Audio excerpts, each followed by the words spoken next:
Teve um tempo que eu falei que eu ia fazer o Airwick andar, voar e nadar. Então, o andar eu já fiz.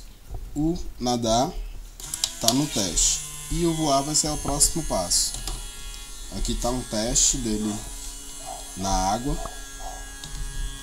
Aqui é porque eu tô numa bacia, não tem espaço para ele ir, não tem controle, ainda tá só a parte mecânica, né? Mas agora eu coloco um leme para ele poder ir para um lado e para o outro.